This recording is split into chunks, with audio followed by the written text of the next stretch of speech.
दोस्तों आज मैं आपको बेटनोवेट एन के बारे में बताऊंगा। 25 ग्राम की ये ऑइंटमेंट है। 55 रुपये इसकी एमआरपी हो चुकी है आज की डेट में। ग्लैक्सोस्मिथ की कंपनी की ये ऑइंटमेंट है। एंटी एलर्जिक ऑइंटमेंट है। पहली बात, बेटनोवेट एन को कहाँ आप यूज़ कर सकते हो, ध्यान से सुनिए। सबसे पहले आप इसे ईचिंग में यूज़ कर सकते हो। फेस पर अगर रेडनेस हो गई उसमें यूज़ कर सकते हो। एलर्जी हो रही है उसमें भी यूज़ कर सकते हो। सोराइसिस में भी यूज़ कर सकते हो। एक्जिमा में भी यूज़ कर सकते हो। अब बेटनोवेट एन को कहाँ यूज़ नहीं कर सकते, पिंपल्स हो रहे हो, एक्ने के मार्क्स हो रहे हो, स्पॉट्स हो रहे हो, यहाँ पर ये क्रीम बिल्कुल भी इफ़ेक्टिव नहीं है। पिंपल्स में बिल्कुल इफ़ेक्टिव नहीं है। अगर आपके फेस पे स्पॉट्स पड़ रहे हैं या एक्ने के निशान पड़ गए हैं उसमें ये क्रीम बिल्कुल इफ़ेक्टिव नहीं है। पिगमेंटेशन में ये क्रीम इफ़ेक्टिव नहीं है। कुछ लोगों को इस क्रीम के बारे में पता ही नहीं होता और वो पिंपल्स में भी यूज़ कर लेते हैं, पिगमेंटेशंस में भी यूज़ कर लेते हैं और डार्क स्पॉट्स में भी इसको यूज़ कर लेते हैं। उसके कारण उनको काफ़ी साइड इफ़ेक्ट देखने को मिलते हैं। अब तीसरी चीज़ कि इसका कॉम्बिनेशंस क्या है और कैसे ये वर्क करती है। इसके अंदर दो दवाइयाँ पड़ी हुई हैं। एक है बेथोमेथासोल, ये एक स्टेरॉइड मेडिसिन होती है। दूसरा आता है नियोमाइसिन। नियोमाइसिन एक एंटीबायोटिक मेडिसिन है।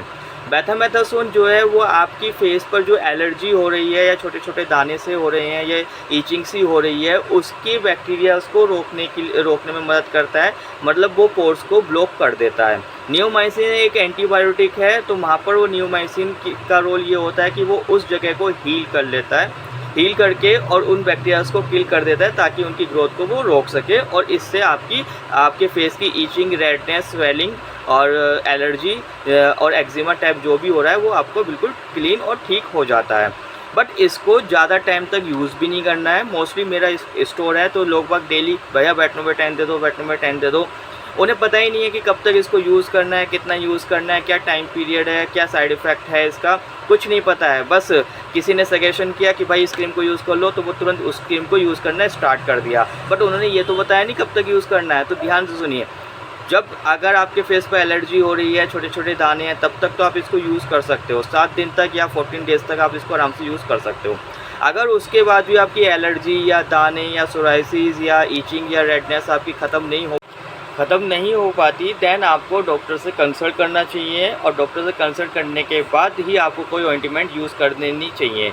फिर इस ऑइंटमेंट को आपको स्टॉप कर देना चाहिए। अब साइड इफ़ेक्ट की बात कर लें, वैसे तो इसका कोई मोस्ट डेंजरस या कोई बिग साइड इफ़ेक्ट नहीं है। हल्का सा रेयर साइड इफ़ेक्ट है जो कि रेडनेस ला देना, ईचिंग हो जाना थोड़ी बहुत सी या ड्राइनेस आ जाना फेस पर। अगर ये सारी चीज़ के सिम्टम्स आपको अगर दिखाई दे रहे हैं तो दैन आप इस क्रीम को स्टॉप कर सकते हो। लेकिन ये लिमिटेड सिम्टम्स होते हैं, कुछ टाइम के बाद ये ऑटोमेटिकली ठीक भी हो जाते हैं, तो इसलिए कोई ख़ास साइड इफ़ेक्ट तो है नहीं दोस्तों।